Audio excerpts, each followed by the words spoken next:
Hey there, and welcome to Twin Ravens. I'm your host, Hugh, and today we're diving into a book that's close to my heart. Moby Dick by Herman Melville. The first time I read this novel, I was struck by its vivid imagery and complex themes, and I knew I had to share it with others. In this series, we'll give you an immersive experience with this epic tale by combining narration analysis in some cool historical context. Moby Dick isn't just about a whale. It's a deep dive into human nature, destiny, and obsession. We picked this book because it's a cornerstone of American literature that still resonates with readers today. In the first chapter, Loomings, we'll meet our narrator, Ishmael, and learn about his decision to set sail on a whaling ship. It's a fascinating introduction that sets the stage for the adventure to come. Also, if you prefer to just listen to the narration without the extra content, we have audio-only versions available. Check the description for links to the audio files. Before we dive into the story itself, let's set the stage by looking at the historical and cultural backdrop of the time when Moby Dick was written. Moby Dick was written back in 1851, when whaling was a huge industry in America. The mid-1800s were times of big changes and expansion, with the Industrial Revolution and the gold rush fueling dreams of adventure and riches. Whaling was a tough and dangerous job, but was romanticized for its excitement and potential rewards. Guys like Ishmael went to sea, not just for money, but for the sense of adventure and escape it promised. As Melville himself wrote, "I love to sail forbidden seas and land on barbarous coasts." Think of it like today's high-risk, high-reward careers or ventures like tech startups or extreme sports. The appeal of whaling back then is similar to our modern-day fascination with pushing limits and seeking new challenges, whether in tech, business, or personal achievements. Knowing this historical context helps us get a better grip on the setting of Moby Dick and the motivations of its characters. The novel captures the spirit of its time, but also explores timeless themes that we still connect with today. Now that we have a better understanding of the historical context, let's dive into the first chapter of Moby Dick and meet our narrator, Ishmael. Chapter 1, Loomings. Call me Ishmael. Some years ago, never mind how long precisely, having little or no money in my purse and nothing particular to interest me on shore, I thought I would sail about a little and see the watery part of the world. It is a way I have of driving off the spleen and regulating the circulation. Whenever I find myself growing grim about the mouth, whenever it is a damp, drizzly November in my soul, whenever I find myself involuntarily pausing before coffin warehouses and bringing up the rear of every funeral I meet, and especially whenever my hypos get such an upper hand of me that it requires a strong moral principle to prevent me from deliberately stepping into the street and methodically knocking people's hats off, then I account it high time to get to sea as soon as I can. This is my substitute for pistol and ball. With a philosophical flourish, Cato throws himself upon his sword. I quietly take to the ship. There's nothing surprising in this. If they but knew it, almost all men in their degree, sometime or other, cherish very nearly the same feelings towards the ocean with me. There now is your insular city of the Manhattoes, belted round by wharves as Indian isles by coral reefs. Commerce surrounds it with her surf. Right and left, the streets take you waterward. Its extreme downtown is the Battery, where that noble mole is washed by waves and cooled by breezes, which a few hours previous were out of sight of land. Look at the crowds of water gazers there. Circumambulate the city of a dreamy Sabbath afternoon. Go from Corlear's Hook to Coenties Slip, and from thence, by Whitehall, northward. What do you see? Posted like silent sentinels all around the town stand thousands upon thousands of mortal men fixed in ocean reveries, some leaning against the spiles, some seated upon the pierheads, some looking over the bulwarks of ships from China, some high aloft in the rigging, as if striving to get a still better seaward peep.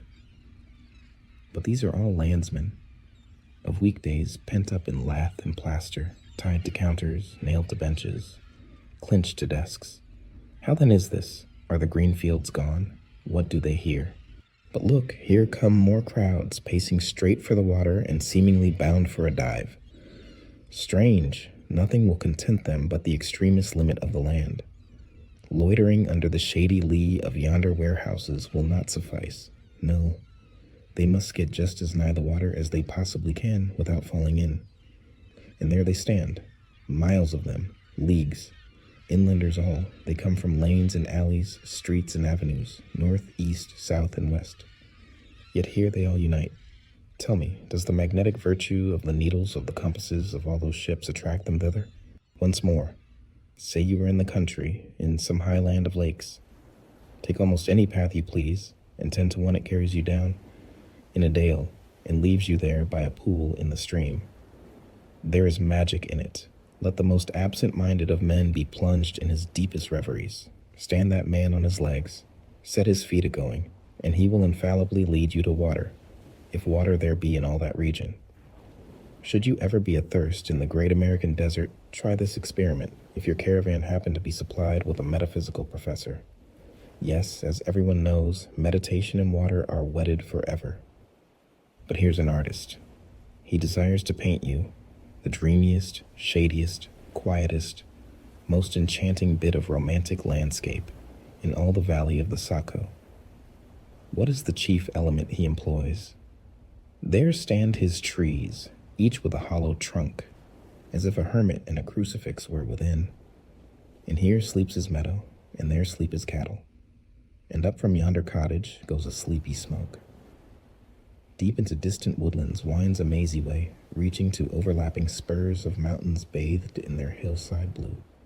But though the picture lies thus tranced, and though this pine tree shakes down to its sighs like leaves upon this shepherd's head, yet all were vain, unless the shepherd's eye were fixed upon the magic stream before him.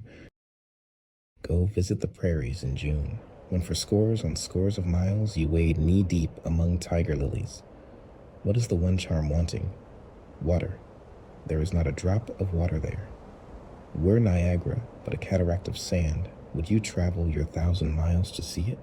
Why did the poor poet of Tennessee, upon suddenly receiving 2 handfuls of silver, deliberate whether to buy him a coat, which he sadly needed, or invest his money in a pedestrian trip to Rockaway Beach? Why is almost every robust, healthy boy, with a robust, healthy soul in him, at some time or other crazy to go to sea? Why upon your first voyage as a passenger did you yourself feel such a mystical vibration, when first told that you and your ship were now out of sight of land? Why did the old Persians hold the sea holy? Why did the Greeks give it a separate deity, an own brother of Jove? Surely all this is not without meaning. And still deeper the meaning of that story of Narcissus, who, because he could not grasp the tormenting mild image he saw in the fountain, plunged into it and was drowned. But that same image we ourselves see in all rivers and oceans. It is the image of the ungraspable phantom of life. And this is the key to it all. Now, when I say that I am in the habit of going to sea, whenever I begin to grow hazy about the eyes and begin to be overconscious of my lungs, I do not mean to have it inferred that I ever go to sea as a passenger. For to go as a passenger, you must needs have a purse, and a purse is but a rag, unless you have something in it. Besides, passengers get seasick, grow quarrelsome, don't sleep of nights, do not enjoy themselves much as a general thing. No, I never go as a passenger, nor, though I am something of a salt, do I ever go to sea as a commodore, or a captain, or a cook. I abandon the glory and distinction of such offices to those who like them. For my part, I abominate all honorable, respectable toils, trials, and tribulations of every kind whatsoever. It is quite as much as I can do to take care of myself, without taking care of ships, barks, brigs, schooners, and whatnot. And as for going as cook, though I confess there's considerable glory in that, a cook being a sort of officer on shipboard, yet somehow I never fancied broiling fowls. Though once broiled, judiciously buttered, and judgmatically salted and peppered, there is no one who will speak more respectfully. not to say reverentially, of a broiled fowl than I will. It is out of the idolatrous dotings of the old Egyptians upon broiled ibis and roasted river horse that you see the mummies of those creatures in their huge bakehouses, the pyramids. No, when I go to sea, I go as a simple sailor, right before the mast, plumb down into the forecastle, aloft there to the royal masthead. True, they rather order me about some and make me jump from spar to spar like a grasshopper in a May meadow. And at first, this sort of thing is unpleasant enough. It touches one's sense of honor, particularly if you come of an old established family in the land, the Van Rensselaers, or Randolphs, or Hardicanutes, and more than all, if just previous to putting your hand into the tar pot, you have been lording it as a country schoolmaster, making the tallest boys stand in awe of you. The transition is a keen one, I assure you, from a schoolmaster to a sailor, and requires a strong decoction of Seneca and the Stoics to enable you to grin and bear it. But even this wears off in time. What of it if some old hunks of a sea captain orders me to get a broom and sweep down the decks? What does that indignity amount to? Weighed, I mean, in the scales of the New Testament. Do you think the Archangel Gabriel thinks anything the less of me because I promptly and respectfully obey that old hunks in that particular instance? Who ain't a slave? Tell me that. Well then, however the old sea captains may order me about, however they may thump and punch me about, I have the satisfaction of knowing that it is all right, that everybody else is one way or other served in much the same way, either in a physical or a metaphysical point of view, that is. And so the universal thump is passed round, and all hands should rub each other's shoulder blades and be content. Again, I always go to sea as a sailor, because they make a point of paying me for my trouble, whereas they never pay passengers a single penny that I ever heard of. On the contrary, passengers themselves must pay. And there is all the difference in the world between paying and being paid. The act of paying is perhaps the most uncomfortable infliction that the two orchard thieves entailed upon us. But being paid, what will compare with it? The urbane activity with which a man receives money is really marvelous, considering that we so earnestly believe money to be the root of all earthly ills, and that on no account can a moneyed man enter heaven. How cheerfully we consign ourselves to perdition because of the wholesome exercise and pure air of the forecastle deck. For as in this world, headwinds are far more prevalent than winds from astern. That is, if you never violate the Pythagorean maxim. So for the most part, the Commodore on the quarterdeck gets his atmosphere at second hand from the sailors on the forecastle. He thinks he breathes it first, but not so. In much the same way do the commonalty lead their leaders in many other things, at the same time that the leaders little suspect it.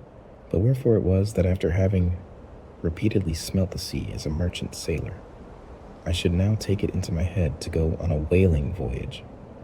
This the invisible police officer of the fates, who has the constant surveillance of me, and secretly dogs me, and influences me in some unaccountable way. He can better answer than anyone else. And doubtless my going on this whaling voyage formed part of the grand program of Providence that was drawn up a long time ago. It came in as a sort of brief interlude and solo between more extensive performances. I take it that this part of the bill must have run something like this, though I cannot tell why it was exactly that those stage managers, the fates, put me down for this shabby part of a whaling voyage, when others were set down for magnificent parts in high tragedies, in short and easy parts in genteel comedies, in jolly parts in farces, though I cannot tell why this was exactly. Yet, now that I recall all the circumstances, I think I can see a little into the springs and motives which, being cunningly presented to me under various disguises, induced me to set about performing the part I did, besides cajoling me into the delusion that it was a charming idea of the great whale himself. Such a portentous and mysterious monster roused all my curiosity.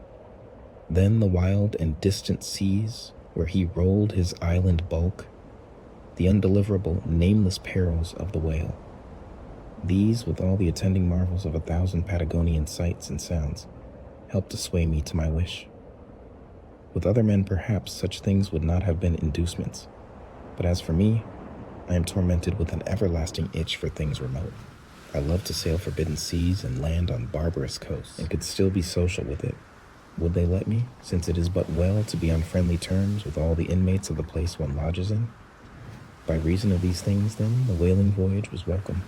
The great floodgates of the wonder world swung open, and in the wild conceits that swayed me to my purpose, two and two, there floated into my inmost soul endless processions of the whale, and, mid most of them all, one grand hooded phantom, like a snow hill in the air. Things off with the famous line, "Call me Ishmael," which sets a casual yet mysterious tone. It's like he's inviting us to join him on this adventure, but also hinting that there's more to his story than meets the eye. Ishmael explains why he decided to go to sea, basically to escape the frustrations and boredom of life on land. He talks about feeling down, saying things like, "Whenever I find myself growing grim about the mouth, whenever it is a damp, drizzly November in my soul." This paints a powerful picture of his inner turmoil and how the ocean calls to him as a way to refresh and find adventure. I think we can all relate to that feeling of wanting to escape our daily lives and seek out something new and exciting. For Ishmael, that escape is the sea.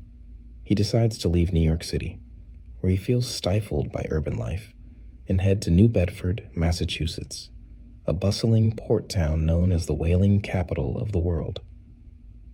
Melville's rich, descriptive language not only paints a vivid picture of Ishmael's mindset, but also sets the philosophical tone for the book. He often dives into deep thoughts on life, death, and destiny, themes that pop up throughout the novel. It's like he's inviting us to ponder these big questions alongside Ishmael as we journey with him. So how do these themes connect to our modern-day experiences? And what can we learn from Ishmael's character? Let's dive deeper into these questions. A whaling crew was a far cry from the career changes or lifestyle shifts we might make today. That said, there are still some intriguing parallels we can explore. Ishmael's desire to escape the monotony and emptiness of his life on land is something many of us can relate to. His search for adventure and his willingness to embrace the unknown are qualities we might see in modern-day risk-takers and innovators. But perhaps the most striking aspect of Ishmael's character is his introspection and his grappling with deep existential questions. Throughout the chapter, he reflects on themes of fate, free will, and the human condition, ideas that continue to captivate and puzzle us to this day. In the end, what draws us to Ishmael is not so much the specific nature of his journey, but the universal emotions and questions that drive him. His story is a reminder that the search for meaning and the desire for connection are fundamental parts of the human experience, transcending time and place. As we follow Ishmael's journey in the coming chapters, we'll have the opportunity to explore these themes further and to reflect on how they resonate with our own lives and experiences. Before we wrap up, I'd love to hear your thoughts. What aspects of Ishmael's character or journey do you find most compelling or relatable? Let me know in the comments. How do you interpret his deep reflections on life and death? Think about a time when you felt the need to break away from your routine or went on an adventure to find yourself. Share your thoughts and experiences in the comments below. Your insights can spark some great discussions and add more depth to our journey through this classic novel. Let's wrap things up for today. Thanks for joining us for the first chapter of Moby Dick. We hope you enjoyed diving into Ishmael's world and the rich context behind it. Stay tuned for Chapter 2, where we'll continue Ishmael's journey and meet some new characters. Remember, if you prefer just the audio, check the description for links to the audio-only version. Don't forget to like, comment, and subscribe to Twin Ravens for more literary adventures. Your support helps us bring more stories to life. See you next time.